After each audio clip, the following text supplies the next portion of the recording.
नमस्कार, मी पराग माटेगावकर. ध्येयवेळे कलाकाराच्या 19व्या एपिसोडमध्ये मी तुमचं मनापासून स्वागत करतो.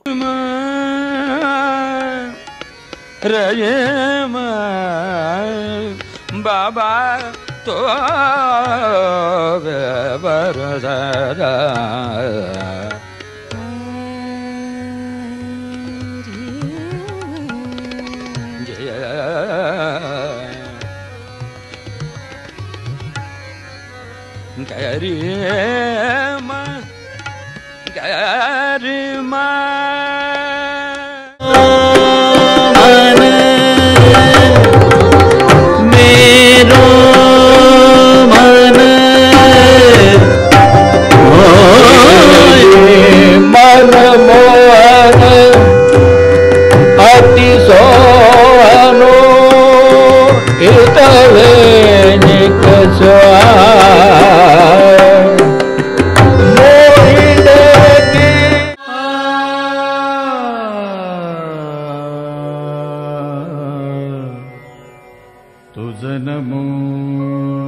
तुझ नमो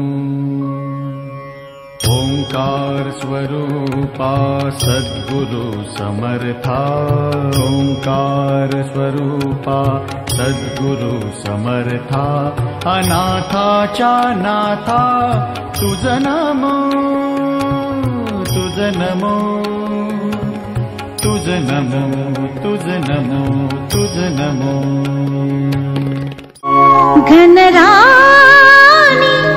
घनरानी साजना घनरानी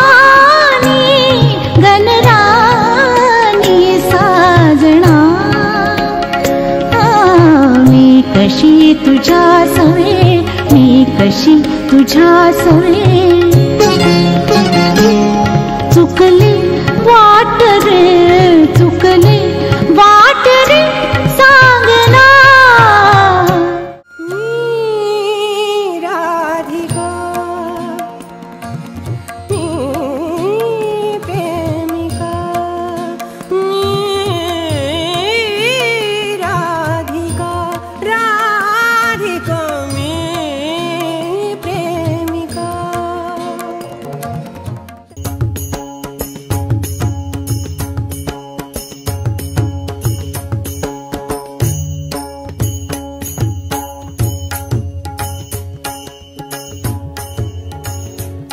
विठ्ठल आवडे प्रेम भाव विठ्ठल आवडे प्रेम भाव विठ्ठल नामाचा रेटा हो विठ्ठल नामाचा रेटा हो प्रेम भाव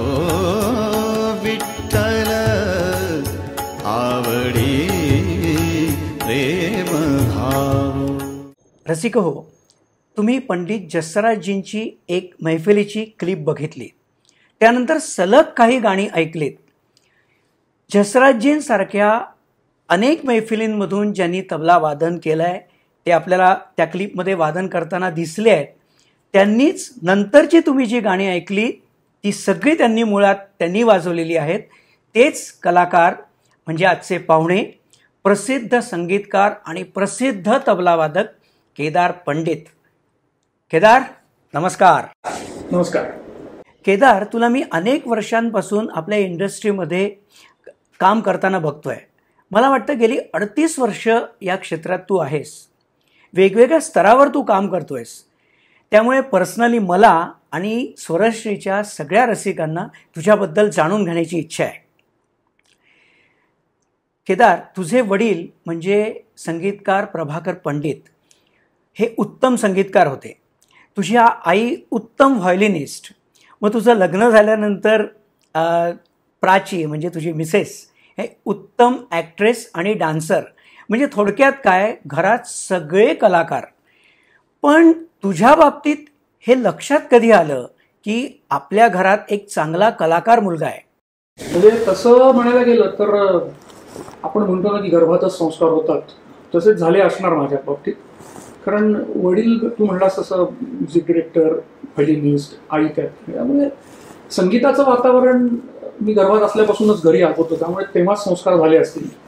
पण साधारण एक 3ऱ्या-4थ्या वर्षी म्हणजे हे बाबा मला सांगायचे, म्हणजे मला माहीत नाही, आई बाबा सांगायचे की 3ऱ्या-4थ्या वर्षी मी असं डब्यावर म्हण ह्याच्यावर म्हण असं धार तबला वाजवत होतो. तर आमच्या घरी खूप मोठे संगीतकार स्नेहल भाटकर, ते आमच्या वडिलांसाठी जवळचे मित्र असल्यासारखे होते. आमच्या घरात त्यांचं नेहमी येणं जाणं असायचं, अगदी घरातल्यासारखे होते. ते नेहमी घरी यायचे. त्यांनी बघितलं आणि ते म्हणले, अरे पंडित तुम्ही ह्याला तबला आणून द्या बरं, हा तबला वाजवणार बहुतेक असं दिसतंय. असं म्हणून बाबांनी मला एक लहान तबला डग्गा आणून दिला होता आणि मी वाजवायला सुरुवात केली. मलाही आठवत नाही मी ऍक्च्युली खरं कधी वाजवायला सुरुवात केली, पण साधारण मला असं वाटतं की 6व्या वर्षापासून मी शिकायला पण सुरुवात केली होती तबला. त्यामुळे मी बहुतेक 8व्या-9व्या वर्षी तबला वाजवायला लागलो. तुझे गुरु कोण?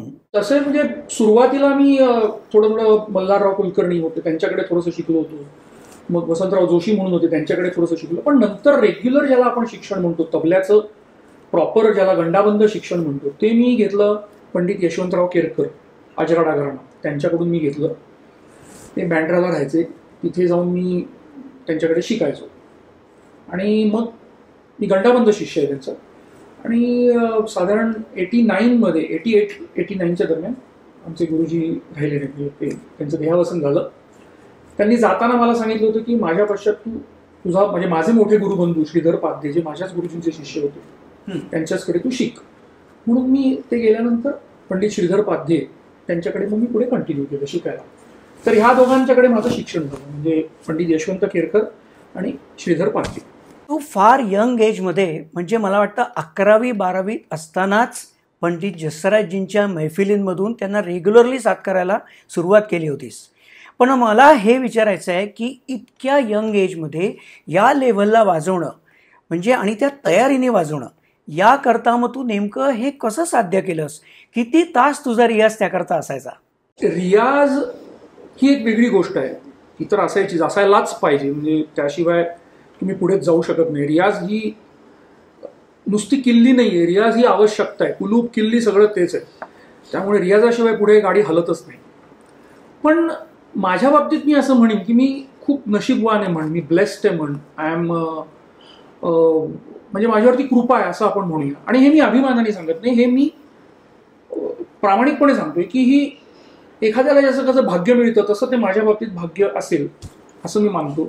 परमेश्वराची कृपा आहे, गुरूंची कृपा आहे, वडिलांचा आशीर्वाद आहे की त्यामुळे मी असं वाजवायला किंवा असं काही मला वेगळं काही करावं लागलं नाही. कदाचित मी ते उपजत घेऊन आलो असेल, काय माहिती, पण त्यामुळे त्याच्यासाठी वेगळे परिश्रम असे काही करावे लागले नाहीत. कारण कसं असतं की रियाजी वाजवणं आणि ज्याला आपण प्रोफेशनल वाजवणं म्हणतो, ह्याच्यामध्ये किती नाही म्हणलं तरी एक फरक असतो. म्हणजे रियाजाचं वाजवणं हे तुम्हाला डेफिनेटली तयार करत असतं, तुमच्या सगळ्या गोष्टी तुम्हाला मसल लेवलवर असेल, डोक्याच्या लेवलवर असेल, हे सगळं तयार होतं. पण त्याचं प्रेझेंटेशन जे असतं, कुठे काय वाजवायचं, कसं वाजवायचं, काय, हे थोडंसं तुम्हाला उपजत असावं लागतं आणि थोडंसं तुम्ही डोळे उघडे ठेवून वावरावं लागतं की तुम्हाला ते शिकायला मिळतं. माझ्या नशिबाने पंडित जसराजींसारखा अवलिया माझ्या आयुष्यात खूप लवकर आला. म्हणजे I was in 12th standard. 1984 साली मी त्यांचा पहिला प्रोग्राम वाजवला. साधारण त्यांच्याबरोबर मी 82 पासून होतो, त्यांच्याकडे जायचो वगैरे. त्यांच्या मुलाबरोबर शारंग हा म्युझिक डिरेक्टर होता, त्याच्याबरोबर मी वाजवायला जायचो. त्यानिमित्ताने मी त्यांच्या घरी जायला लागलो आणि मग जसराजींबरोबर 84 पासून वाजवायला लागलो. आणि मग त्यांच्याबरोबर वाजवता त्यांचं प्रेम होतं म्हण की त्यांनी मला वाजवायला घेतलं. पण त्यांच्याबरोबर वाजवता इतकी वर्ष, जवळजवळ सलग 36 वर्ष मी आत्तापर्यंत मी त्यांना साथ करत होतो. त्यामुळे 36 वर्ष डोळे उघडून बसायची बुद्धी मला परमेश्वराने दिली आणि म्हणून मला शिकायला मिळालं. मला तेच थोडं नीट जाणून घ्यायचं आहे. आत्ताच तू म्हणालास की पंडित जसराजजींचं तुझ्यावर खूप प्रेम होतं, पण त्यांचं नुसतंच प्रेम नाही तर तुझं आणि त्यांचं एक घट्ट असोसिएशन होतं, त्याबद्दल सांग. काही नाही, ते असोसिएशन म्हणजे खूप वेगळं आहे. म्हणजे एकतर लोक त्यांना पंडित जसराजजी किंवा पद्मविभूषण संगीत महाराज ऑफकोर्स ते होतेच, पण माझ्यासाठी ते बापू होते पहिल्यापासून. आणि का माहीत नाही, मी पहिल्यापासून त्यांना बापूच म्हणायचो आणि त्यांनीही मला तसंच ट्रीट केलं आयुष्यभर. त्यांनी माझ्यावरती मुलावत म्हणजे पुत्रवत प्रेम केलं. ते मला त्यांचा मुलगाच म्हणायचे, कारण ते सगळीकडे सांगायचे आणि की केदार का नाम केदार पंडित नाही, केदार पंडित जसराज आहे, असं ते नेहमी सगळीकडे खूप प्रेम दिलं त्यांनी मला. प्रेम दिलं, संगीत दिलं, एक अप्रोच दिला म्युझिककडे बघण्याचा, नंतर म्युझिकच्या लेन्समधून लाईफकडे बघण्याचा अप्रोच दिला. असे असंख्य गोष्टी त्यांनी मला दिल्या. म्हणजे एक आणि ते इतके म्हणजे बाकीच्या सगळ्या गोष्टींबाबत आमचं इतकं असोसिएशन वेगळं होतं. त्यांनी ॲज अ सिंगर म्हणून सुद्धा माझ्याकडे काम म्हणजे माझ्याबरोबर त्यांनी काम केलं. म्हणजे मला म्युझिक डिरेक्शन करण्याचा पण मला आपण म्हणून एक चान्स मिळाला त्यांच्यासाठी. पण ते इतके सजग होते सगळ्या बाबतीमध्ये. मी एक उदाहरण देतो, म्हणजे साधी गोष्ट की एक ते नेहमी दरवर्षी अमेरिकेला जायचे म्हणजे ऑफकोर्स साधारण मार्चच्या दरम्यान जायचे आणि सप्टेंबरच्या दरम्यान यायचे आणि मग पुन्हा इकडे प्रोग्राम असायचे.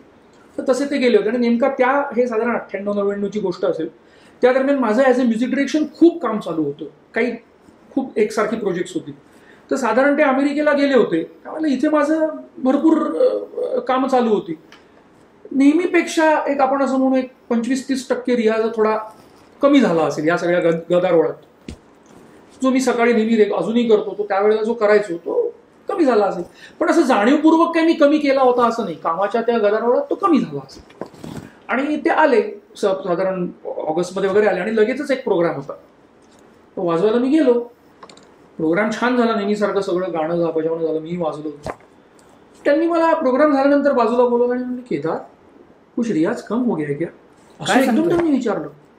आणि मला एकदम असं फटका बसल्यासारखं म्हणलं अरे, आणि खरंच विचार झाला. म्हणलं हो खरंच जाणवलं मला. मी त्यांना सांगितलं, म्हणलं बापू सॉरी, पण असं ही सगळी कामं होती त्यामुळे नाही मला कळलं, तुम्हाला कसं कळलं माहीत नाही पण फॅक्ट आहे. म्हणले ठीक कर दो, एवढंच म्हणले. मी तो दुसऱ्या दिवसापासून लगेचच माझ्या नेहमीच्या रुटीनवर गाडी आली, एकदम जाणीवपूर्वक रियाज सुरू झाला. साधारण 1.5 महिना गेला असेल. त्या 1.5 महिन्यात पण मी त्यांच्याबरोबर 3-4 प्रोग्राम आणखी वाजवले होते. आणि 1.5 महिन्यानंतर एक परत प्रोग्राम होता. त्या प्रोग्राम झाल्यावर त्यांनी पुन्हा एकदा बोलवलं आणि म्हणले अब ठीक आहे म्हणले.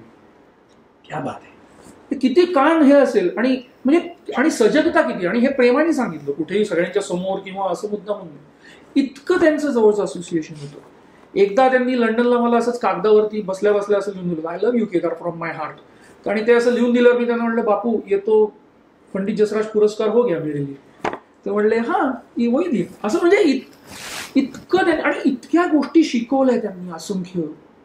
त्यामुळे त्यांचं असोसिएशन हे आयुष्यातली फार मोठी गोष्ट आहे माझ्यासाठी. जसराजजी व्यतिरिक्त तू अजून कोणाकोणाला त्यांच्या मैफिलींमधून साथ केली आहेस? म्हणजे जसराजजी, किशोरीताई, अभिषेकींबरोबर फार नाही वाजवलं, थोडंसंच अगदी वाजवलं. पण किशोरीताई, जसराजजी, CR व्यास ह्या लोकांबरोबर वाजवलं त्यावेळेला. नंतर त्याच वेळेला आणखी त्या काळात त्यांच्या पुढची पिढी जी होती म्हणजे कारेकर असली, प्रभाकर कारेकर, अजय पोनकर, आशाताई खाडीलकर, नंतर त्याच्या पुढची पिढी आरती अंकलीकर, अश्विनी, सावनी आणि ऑफकोर्स संजीव अभ्यंकर आणि देवकी पंडित, ह्या सगळ्यांबरोबर मी रेग्युलर त्या काळात वाजवत होतो. नंतर आता सुरुवातीच्या अलीकडच्या काळात जयतीर्थ म्हणा, अरे वा, शौनक, राहुल वगैरे ह्या लोकांबरोबर पण वाजवत राहिलो. त्यामुळे या सगळ्यांबरोबर क्लासिकल वाजवायला मिळालं मला. केदार, तुझ्या वादनातलं वेगळेपण आणि स्किल हे आहे की तू अनेक दिग्गज लोकांबरोबर शास्त्रीय संगीताच्या मैफिली ज्या परफेक्शनने वाजवतोस, तेवढंच लाईट म्युझिकमधले सगळे जॉनर्स वाजवतो. हे खरंच एक वेगळेपण आहे. प्रामुख्याने म्हणजे तू ज्यांच्याबरोबर काम केलं आहेस ती नावं घेऊन सांगायचं म्हटलं तर तुझे वडील संगीतकार प्रभाकर पंडित, मग श्रीधर फडके, अशोक पत्की. अल्बम्सची नावं सांगायची ती रसिकांच्या दृष्टीने तर ऋतू हिरवा, फिटे अंधाराचे जाळे, तेजोमय नादब्रह्मय, ओंकार स्वरूपा. श्रीधरचं जर म्हटलं तर ओंकार स्वरूपा ते तेजोमय नाद म्हणजे मी राधिका जे गाणं आरतीने गायलेलं आहे तिथपर्यंत त्याची सगळी अल्बम्स, फिल्म्स, कॅसेट्स त्या काळात जे सगळं होतं ते सगळं वाजवलं मी त्याच्याबरोबर. नंतर अशोक पत्की ऑफकोर्स त्यांच्याबरोबर वाजवलं. नंतर त्या काळात लाईट म्युझिकमध्ये ऑफकोर्स माझ्या वडिलांचं काम मी खूपच केलं. प्रभाकर पंडितांचं म्हणजे माझे वडील म्हणून नाही तर एक संगीतकार म्हणून त्यांचे सगळे अल्बम्स, त्यांच्या सगळ्या कॅसेट्स अगणित त्यांच्याबरोबर खूप वाजवलं. देव काका, यशवंत देव. नंतर त्या काळामध्ये हिंदी फिल्म इंडस्ट्रीमध्ये उत्तम सिंगजी, राम लक्ष्मण, अमरजी, अमर हळदीपूरजी, या सगळ्या लोकांबरोबर, जतीन ललित वगैरे ह्या सगळ्या लोकांबरोबर लाईट म्युझिक पण भरपूर वाजवलं, रेकॉर्डिंग आणि हे ते. कारण अशोकजी म्हणजे अशोक पत्की सांगतात की ते खारहून निघायचे, तुला दादरला पिकअप करायचे आणि तुम्ही वरळीला स्टुडिओत रेकॉर्डिंगला जात होतात. मग त्यांच्याबरोबर केलेल्या कामाबद्दल तू जरा सांग. अशोकजींबरोबर भरपूर भरपूर म्हणजे, आणि अशोकजी कसं आहेत, अशोकजी हे एक व्हर्सेटाईल म्युझिक डिरेक्टर आहेत. म्हणजे त्यांनी नुसते अल्बम नाही तर अल्बम म्हणा, पिक्चर्स, म्हणजे सरदारी बेगम आता त्यांनीच केलं होतं, किंवा मिले सूर मेरा तुम्हारा असेल, किंवा त्याच्या पुढच्या अनेक त्यांच्या ॲडव्हर्टिजमेंट्स, नंतर त्यांची प्रशांत दामलेची सगळी नाटकं, ती जी सगळी आपण बघतो, सुख म्हणजे काय, किंवा त्याच्या आधीची वगैरे सगळी गाणी ती सगळी असतील, प्लस अशोकजींची प्रायव्हेट काही कामं असायची, हे सगळं म्हणजे सिरियसची गाणी, वादळवाट, गोट्या, हे सगळं मी वाजवलेली आहेत. तर ती जी सगळी त्यांची म्हणजे पुढची पण आणखी काय काय जी, हे सगळं त्यांच्यावर बघा. आणि जिंगल्स पुन्हा एक त्या काळात ॲडव्हर्टिजमेंट, हे जिंगल हे एक वेगळं क्षेत्र होतं. खरंय. त्याच्यामध्ये सुद्धा त्या काळात म्हणजे अशोकजींच्या व्यतिरिक्त रणजित बारोट, शंकर किंवा लुईस बँक्स, लेझली लुईस, ह्या सगळ्यांबरोबर पण मी रेग्युलर वाजवायचो. त्यामुळे ते एक जिंगल हे त्या काळात वेगळं ॲव्हेन्यू होता, आपण असं म्हणू, वाजवण्याचा. तर तोही मला या सगळ्यांबरोबर वाजवायला मिळाला. अशोकजींबरोबर खूपच वाजवलं आणि या त्यांच्याबरोबर वेगवेगळ्या पद्धतीचं काम करायला मिळालं आणि त्याच्यातून खूप शिकायला मिळालं.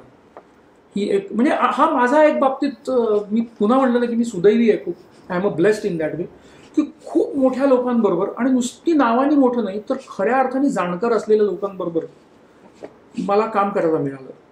आणि त्यामुळे एक आपण ज्याला म्हणतो ना की चहू बाजूंनी चौफेर दृष्टी तुमची तयार होते एक प्रकारे, तसं करायला मला वाव मिळाला. माझी किती झाली मला माहिती नाही, पण मी प्रयत्न निश्चित केला. या सगळ्यांबरोबर मला खूप खूप वेगवेगळ्या लेवलवरती, म्हणजे अगदी म्युझिकपासून ज्याला आपण बॅक ऑफिस म्हणतो, एक प्रकारचं मॅनेजमेंट, तुमच्या करिअर मॅनेजमेंट इथपर्यंत, म्हणजे म्युझिक तर ऑफकोर्स म्युझिक आपण शिकतोच सगळ्यांकडून, पण करिअर मॅनेजमेंट इथपर्यंत, स्वभाव, तुम्ही स्टेटवर कसं वागा, ह्यापर्यंत सगळे ह्या लोकांकडून मला भरपूर बघायला मिळालं, शिकायला मिळालं.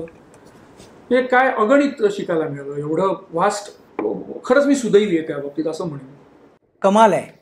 मला एक विचारायचं आहे, जसं क्लासिकलमध्ये एक ठुमरी आहे, याद पिया की आए. मला आठवलं एक ह्याचं आत्ताच्याच मध्येच हे करतो, आपला ह्याचा पिक्चर आहे गदर पिक्चर. त्या गदर पिक्चरमध्ये अजयजी म्हणजे अजय चक्रवर्तीजी आणि परवीन सुलतानांनी जी ठुमरी गायलेली आहे ती मीच वाजवलेली आहे त्या पिक्चरमधली. आत्ता ठुमरीवरून आठवण झाली. वा वा वा, क्या बात है. मला तेच विचारायचं आहे की स्टेजवर समजा याद पिया की आए एखादे शास्त्रीय गायक जर गात असतील तर तू त्यांना त्यांच्या म्हणजे त्या गायकाच्या अंगाने तबल्याची साथ करत असणार, पण जेव्हा एखादं सिने संगीतात किंवा चित्रपट संगीतात तेच जर वाजवायचं असेल मग त्याची तबल्याची स्टाईल काही बदलते. आता काही गोष्टी टेक्निकल आहेत आणि काही गोष्टी ज्याला आपण म्हणू तुमच्या संवेदनशीलतेशी रिलेटेड आहेत.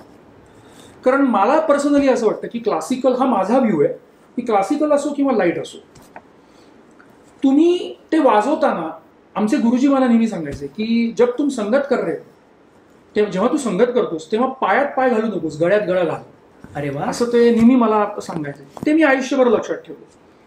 त्यामुळे कसं होतं की समजा तुम्ही भावसंगीत वाजवत असाल किंवा कुठलंही वाजवत असाल तर बेसिकली त्याची रिक्वायरमेंट काय आहे.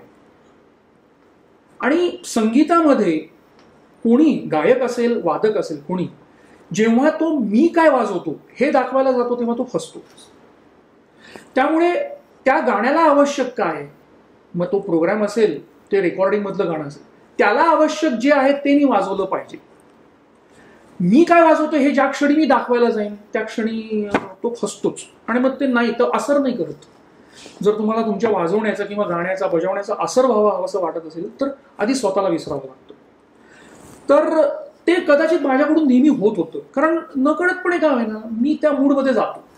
मग जर एखादं गाणं असेल तर त्या एखाद्या गाण्यामध्ये काही वेळेला असं, म्हणजे असं मी बघितलेलं आहे, तबला वादक सुद्धा मजा म्हणून सांगतो की गाणं आहे, साधं गाणं आहे, आणि त्या गाण्याला धिन ता ता ता धिन ता धिन हा ठेका आवश्यक आहे, कारण त्या गाण्यामधून बरंच काही सांगितलं झालं, तर तो त्या गाण्याच्या नुसार भरून छान मी वाजवणं एवढीच आवश्यकता आहे. पण प्रॉब्लेम असा होतो की आता हेच वाजवायचं, मग मी काय दाखवलं, मला काय येतं, हा ठेका कोणी वाजवेल असं लोकांना वाटतं. मग त्यामुळे धिन असं काहीतरी वाजवत बसतात. गरज नाहीये तिथे, तुमची गरज नाहीये तिथे, तेवढीच गरज. वाजवायला मिळणारी गाणी पण असतात, तिथे स्कोप असतो, तिथे तुम्ही वाजवा.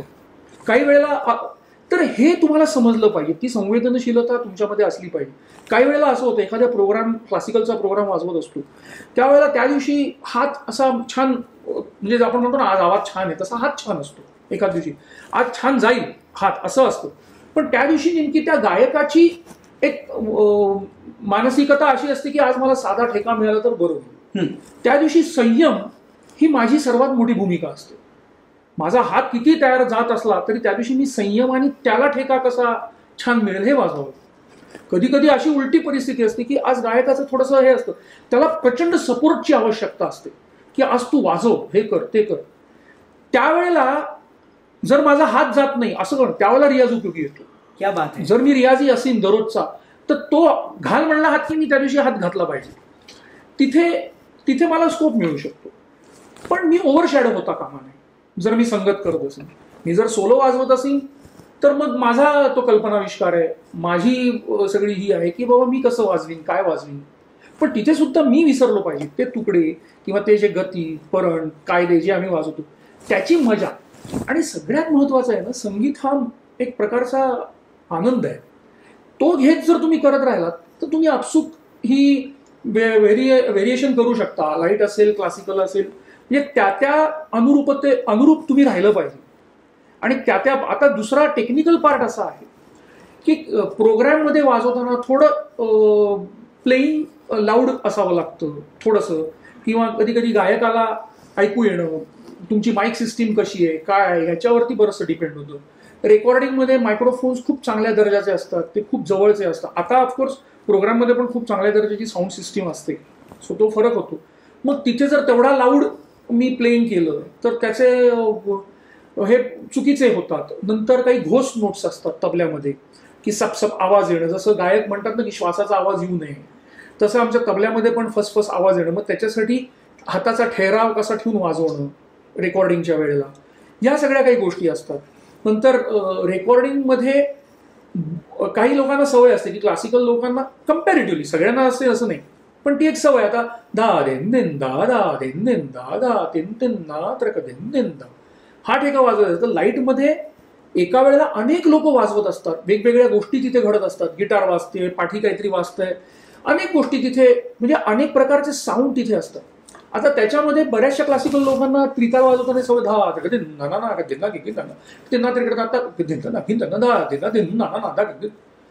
इतका जर मी बिझी ठेका ठेवला तर तो खाऊन जातो, मग तो चांगला नाही वाटत.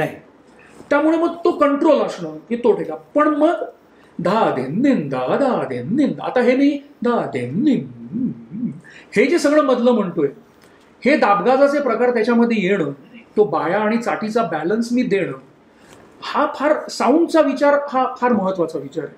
तो विचार ठेवून जसं तुम्ही वाजवाल ते तिथे वाजवणं अपेक्षित आहे. रेकॉर्डिंग करताना तुम्हाला कॉन्सन्ट्रेशन खूप खूप जास्त असतं. लाईव्ह प्रोग्राममध्ये थोडासा हात आला तरी तुम्हाला चान्स असतो. रेकॉर्डिंगमध्ये तो नाही, करेक्ट वाजवलं गेलं पाहिजे. त्या क्षणाला तो धा म्हणजे त्याच बरोबर ठिकाणी तो पडला पाहिजे. काही वेळेला एका वेळेला दोघं तिघं वाजवत असतात, त्यामुळे त्या दोघांचं एकसारखं वाजलं पाहिजे.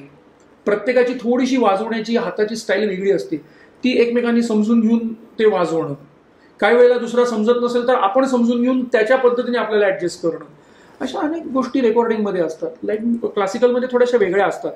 आणि दुसरा एक महत्वाचा मुद्दा की काही गोष्टी ह्या परंपरेने चालत आलेल्या असतात, तर त्या पण म्हणजे क्लासिकलमध्ये परंपरेने चालत आलेले तुकडे मुकडे जे आहेत आणि लाईटमध्ये परंपरेने चालत आलेले तुकडे, म्हणजे आता दा देन देन दा दा देन देन दा दा देन तकता तकता तिकडता तिकडे दा, हा मी तुकडा लाईटमध्ये नाही वाजवू, क्लासिकलमध्ये वाजवू शकत नाही. बरोबर आहे. चूक आहे का तर नाही, पण परंपरा नाही. दा तीन तीन ता तिकडे तिकडे ता तिकडे धा असं वाजवू शकेल, किंवा तीन तीन ता तिकडे ता तिकडे तिकडे धा तीन तीन ता तिकडे ता तिकडे ता तिकडे असे छोटे मुकडे तुकडे वाजवू शकतो.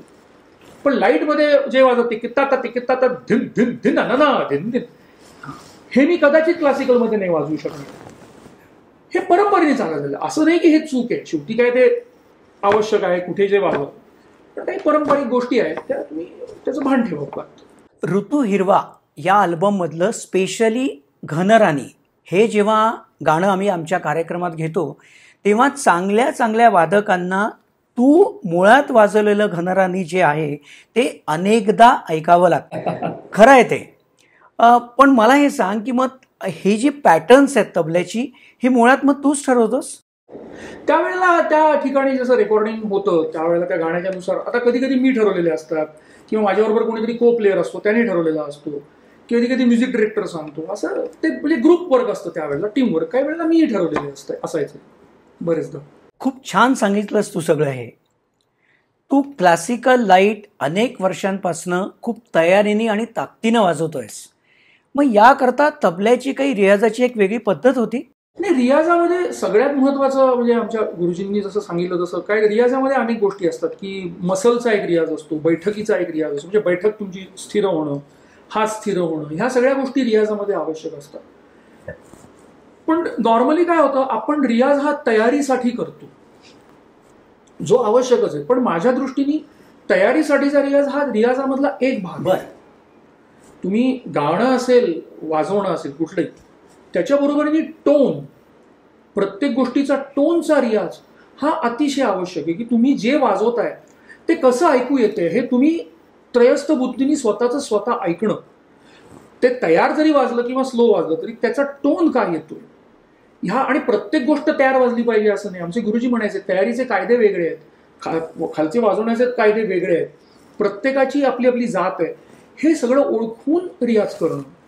ऑफकोर्स मसलसाठीचा रियाज हा तुम्ही जास्त वेळ एक एक गोष्ट घेऊन ती वाजवणं, स्लो रियाज, फास्ट रियाज, हे जे सगळे आहेत ह्या सगळ्या गोष्टी फार महत्त्वाच्या आहेत. बेसिक काही फाउंडेशन रियाज असतात. म्हणजे आजही बसलो तरी दादा तिट दादा तीना, धातीट धातीट दादा तिट, किंवा धात धागेनं धातरी किट, हे जे सगळे धातरी किडते धीरधीर किडते, हे जे बेसिक जे कायदे आहेत वाटताना हे बेसिक आहे पण हेच मूळ आहे.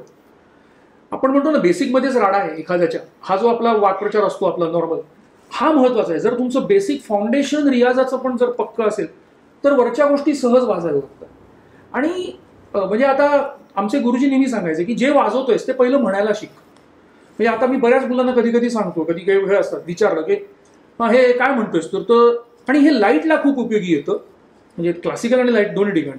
की आता समजा त्रिताल म्हणायचं असेल तो लोक दा दिन दिन दा दा दिन दिन दा दा दिन दिन दा त्रिक दिन दिन दा असं म्हणतात.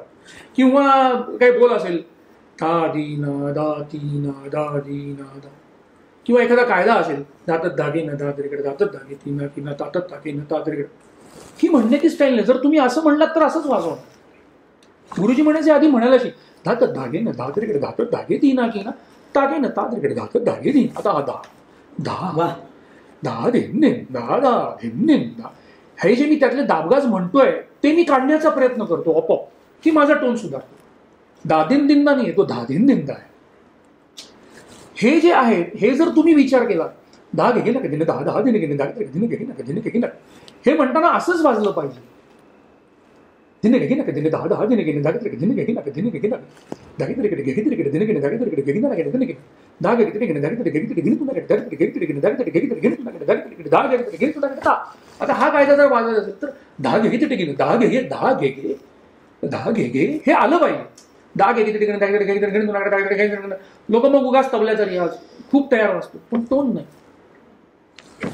गाण्याच्या बाबतीतही प्रत्येकाने आपला टोन ऐकला पाहिजे, विचार केला पाहिजे, आपण कसे गातोय, काय गातोय, त्या मूडमध्ये आपण जातोय की नाही.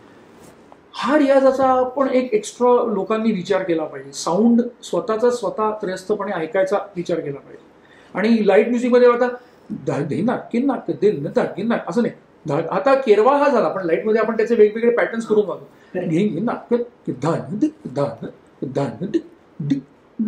हा जर टोन असेल तो तसा झाला पाहिजे. गुप धान भंग बुक भंग असं जर वाजवलं तर तो चांगला नाही वाटणार.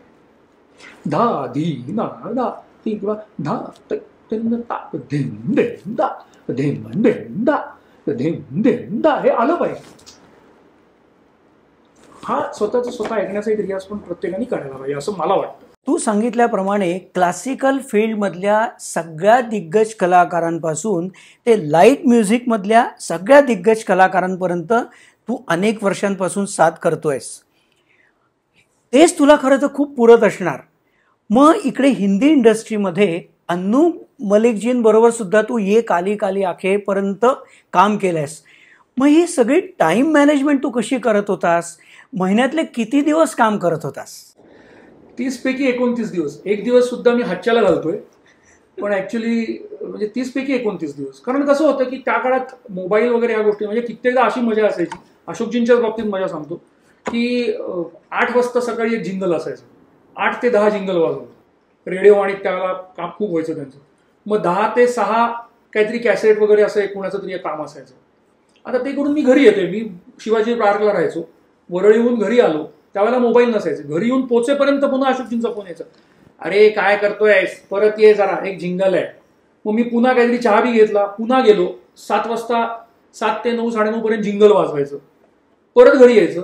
रात्री कोणीतरी हे शंकर लुईस बँक्स वगैरे कम्पॅरेटिव्हली त्यावेळेला रात्री वगैरे कोण, अरे केदार या क्या काय जल्दी आना एक जिंगल बजाना. रात्री 12 वाजता पण जाऊन मी जिंगल वाजवलेली. ही रेकॉर्डिंग असायची. बाकी प्रत्येक सिंगर बरोबर असायचो. त्यामुळे साधारण ॲव्हरेज एक 20-22 तरी प्रोग्राम असायचेच महिन्याकाठी प्रोग्राम्स. आणि ॲज अ म्युझिक डिरेक्टर माझी काम असं सगळं चालू असायचं. जवळजवळ 17-18 वर्ष मुंबईतली हे असंच घालवलंय असं तुला वाटतं, पण ते सोपं नाही. ती एक तपश्चर्या आहे. ऐकून थक्क व्हायला होतं की काय लेव्हलला वाजवलंय आणि काय काय वाजवलंय. आता मी तुझ्या एका वेगळ्या टॅलेंटकडे वळणार आहे. ते म्हणजे तू उत्तम संगीतकार आहेस. मला वाटतं तू 9व्या वर्गात असताना पहिली कंपोजिशन केली होतीस आणि त्यानंतर टाइम्स म्युझिकची सुरुवातच तुझ्या कंपोजिशननी झालेली आहे. आणि त्यानंतर सलग 100 ते 150 डिवोशनल अल्बम तू टाइम्स म्युझिक करता केलेस नॅशनल आणि इंटरनॅशनल लेवलवर. तर त्या सगळ्याबद्दल सांग. संगीतकार हा प्रवास तसं म्हणलं तर खरं आधीपासून सुरू झाला. म्हणजे तबल्याच्याही आधी संगीतकार म्हणून झालो. 9वीत असताना आमच्या बाबांचं एक पिक्चरचं काम चालू होतं त्यावेळेला. वऱ्हाडी झटका पुणेरी फटका असं ते पिक्चरचं नाव होतं. अच्छा. आणि त्याची कंपोजिशन्स वगैरे घरी चालू होते. तर ते त्यातले 2 कागद घरी पडलेले होते. त्या 2 गाण्यांना मी चाल केली 9वीत असताना सहज. आणि चाल केली, बाबांना ऐकली. बाबा म्हणले अरे छान झाली आहे, हीच ठेवूया, आपण ऐकूया त्यांना, तूच ऐकव. म्हणून ते प्रोड्युसर जेव्हा घरी आले होते, डिरेक्टर आणि प्रोड्युसर, तेव्हा मी त्यांना ती ऐकली. त्यांना आवडली. सो ती रेकॉर्ड झाली. असं पुष्पा पागधरे यांनी ती गायली होती. आठवते तुला काही? हो. त्याच्यामध्ये एक डिस्को सारखं गाणं होतं, मराठीतलं होतं ते. नाव माझं मालन मी रूपान येवन, नाव माझं मालन मी रूपान येवन, जो बघतोय तो होतोय खुळा, मनात बाबन कळा, माझ्या अंगात बाबन कळा. क्या बात. असं एक ते गाणं होतं. आणि एक भांगेशी रिलेटेड, भांग पितायत वगैरे असं काहीतरी गाणं होतं. जय अंगेजी केली कमाल तुम्ही नंदलाल असं काहीतरी होतं ते गाणं. ती 2 गाणी आठवत मला. ती त्यावेळेला कंपोज केली होती आणि ती रेकॉर्ड झाली. त्याच्यानंतर मी काही करत राहिलो. मग पुढे छोटी छोटी कामं काय कॅसेटची असतील, बाबांच्या देवाची द्वारी जे बाबांचं खूप गाजलं होतं अजित कडकड यांचं, त्याच्यामध्ये 3 अभंगाची कॉम्पोजिशन माझी होती. ते अजून अजितदादा गातात ना ते, अकल्पायुष्य पावेत या कुळा, माझी आस कळा हरीच्या दासा, अकल्पायुष्य पावेत या कुळा. ही त्यावेळेला त्या देवाची द्वारीमधली अशी 2-3 गाणी ती होती. मग आधी कसं बाबांबरोबर म्हणजे बाबांची जी प्रोजेक्ट असायची त्याच्यामध्ये 1-2-3 गाणी मी करायचो. मग त्यावेळेला केदार प्रभाकर म्हणून बाबा नाव लावायचे. संगीतकार म्हणून बाबा फक्त प्रभाकर पंडित नाही लावायचे, केदार प्रभाकर अशी म्हणून त्यावेळेला बरीच प्रोजेक्ट्स केली कॅसेटची वगैरे. वा. मग ती करता करता काही मग हळूहळू पुढे माझी आता जी जुगजुग गाडी म्हणून फेमस जी लहान मुलांची सगळी उत्तरा केळकरांनी गायलेली ती सगळी माझीच कंपोजिशन्स आहेत. म्हणजे परिताई हे परिताई खाऊ मी देईन तुला, ढगांच्या देशात नेशील मला परिताई, किंवा ते जे त्यातलं जे दख्खनच्या राणी तू नेतेस का मला, पेशवाई पुणे पाहायचं मला, ही सगळी त्यावेळेला लहान मुलांसाठी केलेली कॅसेट होती. मग मी स्वतंत्र काम करायला लागलो केदार पंडित म्हणून. मग काही सिरियल्स केल्या त्यावेळेला, काही अशी कॅसेट्स करत राहिलो होतो. असं ती कामं, जिंगल्स अशी पुढे पुढे करत करत आलो. मग साधारण 92-93 पासून मी regular as a music composer काम करायला लागलो. त्यावेळेला एक नशिबाने ते पिक्चर दुर्दैवाने आलं नाही ते, पण त्यावेळेला आशाताई माझ्याकडे गायल्या होत्या एक पिक्चरमध्ये. अशी त्यावेळेला ती कामं करायला. मग नंतर एक विशिष्ट मोड आला की टाइम्स म्युझिकनी आपलं काही काम सुरू केलं होतं. त्याच्या आधी मी ते जे ही जी सगळी आता परत मी संजीव कडून ती रेकॉर्ड केली ऍक्च्युली सगळी गाणी, जीवनरंग म्हणून कॅसेट केलं. पण ते आधी सुरेश वाडकर आणि चंद्रशेखर गाडगे ह्या दोघांकडून रेकॉर्ड केली होती. ती सगळी गाणी म्हणजे जी आत्ता सगळेजण म्हणतात ना, ती सगळी गाणी जीवनरंग म्हणून जी रेकॉर्ड केली ती त्याच वेळेला रेकॉर्ड केली होती. अशी बरीचशी कॅसेट्स आणि हे त्यावेळेला विंग्स कंपनीसाठी वगैरे, व्हिनस कंपनीसाठी खूप रेकॉर्ड झाली. मग टाइम्स म्युझिकचं एक नवीन युग त्यावेळेला सुरुवात झालं, डिवोशनल आणि संस्कृत डिवोशनल. बरं, ते मी मग करायला सुरुवात केली. त्यातलं गायत्री मंत्र जे पहिलं केलं रतन शर्मा बरोबर. मग पुढे भरपूर जवळजवळ टाइम्स म्युझिकसाठी डिवोशनल ज्याला म्हणून एक 125-150 तरी अल्बम्स केले असतील त्यांचे. मग पुढे वेगवेगळे. मग त्याच काळात शंकरचा पहिला मराठी अल्बम मी रेकॉर्ड केला होता शंकरसाठी, शंकर महादेवांसाठी, श्रावण धारा. त्यातली जी सगळी बरीचशी गाणी गाजली, बरसे श्रावण घन निळा सावळा हिरवा नरनार धरेवरी सजला, बरसे श्रावण घन निळा सावळा. क्या बात आहे. ही सगळी गाणी, हे गाणं मीच लिहिलं होतं. आणि त्यावेळेला काय सांगतो, सगळं आम्ही करायचो. शंकर आणि आम्ही आधीपासून, शंकर आणि मी मित्र असल्यामुळे आम्ही आधीपासून असोसिएटेड होतो. अनेक म्हणजे तो अशोकजींकडे पण गायचा त्यावेळेला, जिंगल्स त्याची असायची. ॲज अ म्युझिक डिरेक्टर तो पण ग्रो होत होता. आणि 98 साली केली होती ही मी त्याची. टाइम्स म्युझिकच्या बाबतीत मी ऐकलं आहे की एखादं संस्कृत डिव्होशनल सॉन्ग समजा असेल तर तू संस्कृतमधल्या एखाद्या जाणकार व्यक्तीला बोलवणार, त्याच्याकडनं सगळे करेक्शन्स करून घेणार. म्हणजे थोडक्यात काय, सगळं शिस्तीत काम व्हायला पाहिजे. आणि मी ते बघितलं आहे जेव्हा आमच्या केतकी नावाचा अल्बम अख्खा तू केलास, तेव्हा तू सगळ्या कंपोजिशन्स आमच्या घरी येऊन तिला शिकवल्यास. आणि किती गोष्ट त्या वेळेला व्हायलाच पाहिजे हा तुझा आग्रही स्वभाव मी बघितला आहे. आणि ते एक टाईम मॅनेजमेंट म्हणतात ना, ते फार तुझं सुंदर आहे. म्हणूनच मला वाटतं आज तू इतका सक्सेसफुल आहेस. पण एक आहे की त्या काळात त्या टाइम्सच्या निमित्ताने, त्या अल्बमच्या निमित्ताने अनेक गायक, म्हणजे आशाताईंसाठी गणपतीचा नंतर एक मोठा अल्बम केला मी टाइम्स म्युझिकसाठी. नंतर अजय पोहनकरजी गायले, जसराजजी गायले. ऑफकोर्स जसराजींसाठी तर वेगळेच अल्बम केले. नंतर पुढे उपासना म्हणून खूप मोठा अल्बम युनिव्हर्सल कंपनीसाठी केला होता, EMI कंपनीसाठी केलं, व्हिनससाठी केलं. सगळ्या ह्या कंपन्यांसाठी अल्बम केला. आणि सगळे अनुराधा पोडवाल, कविता कृष्णमूर्ती, साधना, देवकी, अश्विनी, हे सगळी लोक माझ्याकडे गायली. किंवा लाईट ह्याच्यामधले जे सगळे गाणारी लोक आहेत पर्टिक्युलर काही असे, ते सगळे गायले माझ्याकडे. मराठीमधले राहुल देशपांडेसाठी अभंगाचं केलं. आणि सगळ्यात महत्त्वाचं काम माझ्याकडे भरपूर जे केलं as a music director, as a singer, ते म्हणजे माझा मित्र आणि प्रतिथयश गायक संजीव अभ्यंकर. ही संजीवनी खूप म्हणजे आम्ही दोघांनी, आणि रतन शर्मा ऑफकोर्स, पण संजीव अभ्यंकर आणि मी मराठीमधलं, संस्कृतमधलं, हिंदीमधलं जवळजवळ हे नुसते अभंग त्याच्यासाठी जे केले संजीवसाठी, जे आज संजीव सगळीकडे संजीवनी गाऊन ते प्रसिद्ध केले. अप्रतिम गायलंय संजीवनी. ते फक्त अभंग संजीवसाठी जवळजवळ 150 रेकॉर्ड केलेत. लिटरली 150. ह्याच्यात कोणाला एक्झॅगरेशन वाटेल, पण लिटरली 150च्या जवळपास अभंग रेकॉर्ड केले नुसते वेगवेगळे. नंतर संजूसाठी मराठीमधलेच जवळजवळ एक कमीत कमी अल्बम जर बघितले तर एक 50-60 संजूचे अल्बम्स असतील. बरं, असे भरपूर काम करायला मिळालं. आणि मग सगळ्या प्रांतात, म्हणजे मग त्याच्यात भावगीतं असतील, तुझं भक्ती संगीत असेल, अभंग असेल, लावणी असतील, केतकीसाठी छान अल्बम झाला. एवढा छान अल्बम झाला तो, सगळ्यांना प्रचंड आवडला. नंतर आणखी एक कंपोजिशन म्हणजे मला बॅलेज कंपोज करायला मिळाले भरपूर. त्याच्यामध्ये शमाताईंना मी क्रेडिट देईल की शमाताईंबरोबर मी सुरुवात केली बॅले कंपोज करायला. शमाताईंसाठी बॅले करता करता मग क्लासिकलचे बॅले, मग त्यातून रचना सारंग म्हणून अमेरिकेचे त्यांच्यासाठी काही बॅले कंपोज केले. असे खूप आता एक बरखासाठी जो केलाय त्याच्यामध्ये केतकी गायली, तो प्रवास झाला. त्याच्यानंतर हळूहळू म्हणजे नाटकांसाठी काही संगीत केलं, बॅलेन्स झाले. आणि त्याच्याबरोबरनी नंतर आत्ता एवढ्यात जे मी खूप मोठं काम केलं, म्हणजे मला करायला मिळालं, रादर मी केलं म्हणण्यापेक्षा आपण म्हणतो ना एव्हरीथिंग इज चोजन, की तुम्ही त्याच्यासाठी निवडले जाता.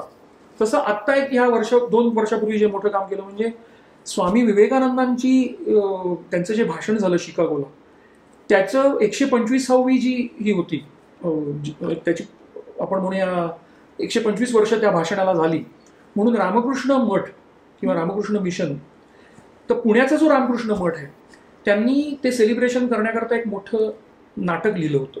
नाटक वजा असं नसेल ते, म्हणजे एक सेलिब्रेशन त्यांनी नाटक म्हणा, संगीतिका म्हणा, असं त्यांनी सगळं लिहिलं होतं. पुण्याचे जे अध्यक्ष महाराज आहेत त्यांनी हे सगळं केलं होतं. तर त्याचं मी कम्प्लीट स्टेज आपण म्हणूया स्टेजवरती त्याचं सादरीकरण केलं.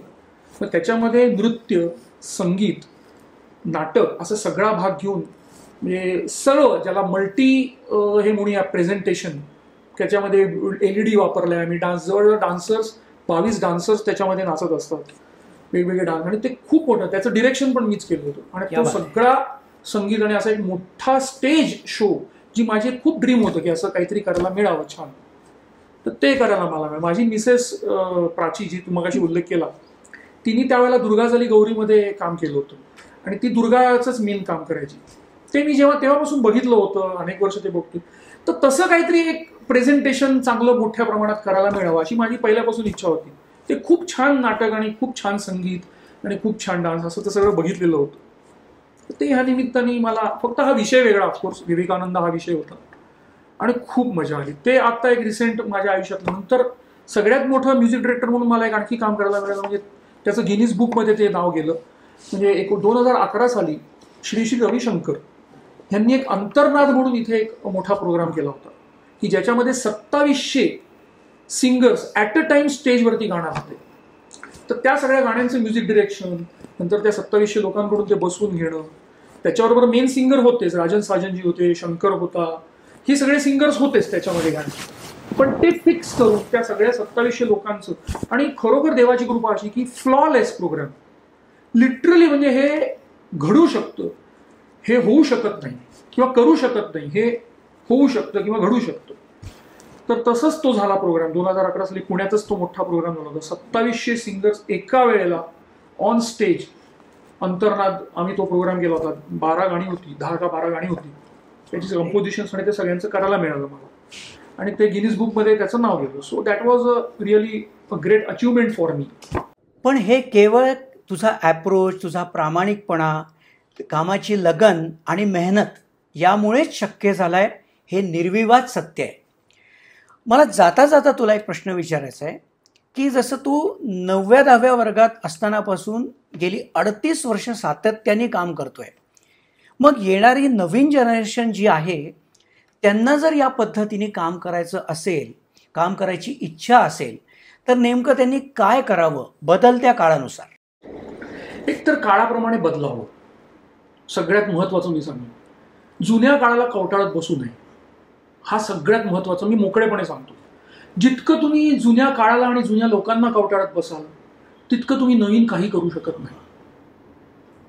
ती लोक ग्रेटच आहेत, पण म्हणून सुनील गावस्कर जसा खेळला तसाच विराट कोहली जर खेळत बसला तर तो यशस्वी होणार नाही. सुनील गावस्कर त्याच्या काळानुसार ग्रेट खेळाडू होता, प्रश्नच नाही, त्याच्याबद्दल काहीही बोलायचं आपली योग्यताही नाही. पण विराट कोहली जर त्यालाच कवटाळत बसला तर विराट कोहली आयुष्यात खेळू शकणार नाही. कारण आताचा काळ वेगळा आहे, आताची आव्हानं वेगळी आहेत, आताची टेक्नॉलॉजी वेगळी आहे, आताचा बघण्याचा दृष्टिकोन वेगळा आहे. त्याला एकतर तुम्ही अडॅप्ट व्हायला हवं, आणि जे अनेक वर्ष काम करतायत त्यांनीही या काळानुसार स्वतःला बदलायला हवं. जे काम करतायत ते जे बदलत राहतील ते काम करत राहतील, हा पहिला मुद्दा.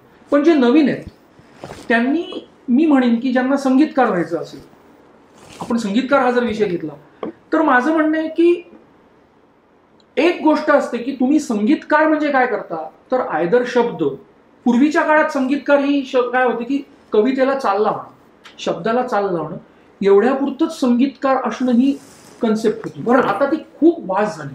म्हणजे शब्दांशिवाय सुद्धा अनेक गोष्टी अशा आहेत जिथे म्युझिक करावं लागतं. अगदी आपण सोप्या शब्दात सांगायचं तर बॅकग्राऊंड स्कोअर हा शब्दांशिवाय असलेला एक संगीत रचनेचा प्रकार आहे, जिथे शब्द नाही आहेत तुम्हाला, पण संगीत स्कोअर बनवायचा आहे. मग तिकडे संगीतकार कसं काम करेल? तर आताच्या काळानुसार संगीतकार जर तुम्हाला बनायचं असेल तर सगळ्यात महत्वाची गोष्ट आहे की तुम्हाला संगीताचं ज्ञान असलं पाहिजे. ही तर गृहीत गोष्ट आहे. त्यामुळे सांगीतिक ज्ञान जे आहे ते तर तुमचं सखोल असलंच पाहिजे. त्याच्या पलीकडे जाऊन ते तुम्हाला ऍप्लिकेशन करता आलं पाहिजे. नुसती इन्फॉर्मेशन असून उपयोग नाही.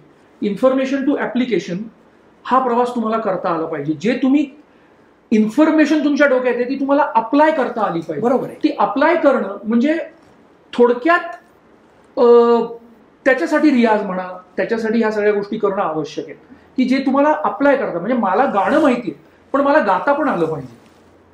गाण्याबद्दल मला खूप माहिती आहे, अनेक असंख्य राग रागिण्या बंदिशी सगळं त्यातले नियम शास्त्र सगळं माहिती आहे, सूर कळतो का सगळं कळतो, पण मला गाता आलं पाहिजे. गायक जर बनायचं असेल तर ते सगळं नॉलेज मला गाण्यामध्ये परिवर्तित करता आलं पाहिजे. तसं संगीतकार म्हणून ते मला चालीमध्ये किंवा त्या म्युझिकमध्ये परिवर्तित करता आलं पाहिजे. आणि ते चांगलं व्हावं, ते असरदार व्हावं अशी जर तुमची इच्छा असेल तर त्याच्यामध्ये तुम्हाला खूप जास्त संवेदनशील बनता आलं पाहिजे. जेव्हा एखादा गायक दारू प्यायलेल्या माणसाचं ऍक्टिंग करतो, एखादा ऍक्टर, तेव्हा त्यासाठी त्याला दारू प्यावी लागत नाही. किंवा मला खूप दुःख झालंय असं जर मला ऍक्ट करायचं असेल किंवा ते गाण्यात मला आणायचं असेल किंवा त्याच्यासाठी मला दुःख होण्याची गरज नाही, पण मला कुठेतरी ते दुःख व्यक्त करता आलं पाहिजे. म्हणजे मला ते आधी माहिती असलं पाहिजे, मला ते समजून घेता आलं पाहिजे आणि त्या परकाया प्रवेश करण्यापर्यंतच्या भूमिकेला मी पोचलो पाहिजे. ती जी भूमिका आहे तिथपर्यंत पोचण्याची तुमची तयारी ह्या सगळ्या गोष्टीतून होते. त्यामुळे मी असं म्हणेन की सगळ्या संगीतावर प्रेम करा, सगळ्या आर्टिस्टवर प्रेम करा. कोणी हा जास्त आहे, कोणी हा कमी आहे, माझंच मी ज्या घराण्याचं आहे तेच जास्त श्रेष्ठ आहे किंवा असं करू नका. सगळं समजून घ्या, सगळ्या गोष्टी. मी केदार पंडित आहे म्हणून मी फक्त पंडित लोकांनाच समजून घेतलं पाहिजे असं नाहीये ना. माटेगावकरांना पण मी समजून घेतलं पाहिजे. वा, नाव मी पंडितच लावणार आहे, मी काय माटेगावकर नाव लावणार नाहीये, पण माटेगावकरांना समजून घ्यायला काय हरकत आहे, माटेगावकरांवरती प्रेम करायला काय हरकत आहे. तसं सगळ्या आर्टिस्टवर, सगळ्या आर्टिस्ट्रीवर, कलांवरती प्रेम करा, त्याच्या समजून घ्या, त्याच्यातून जेवढा आनंद घेता येईल तेवढा घ्या, समृद्ध व्हा. आणि जेवढे तुम्ही समृद्ध व्हाल तेवढं ते प्रगटीकरण होतं आणि आपोआपच होतं. आणि दुसऱ्या दृष्टीने एक काळ असा होता की संधीची वाट बघावी लागत असायची. आताचा काळ थोडासा बदललाय. संधीची वाट बघण्यापेक्षा संधी निर्माण करा.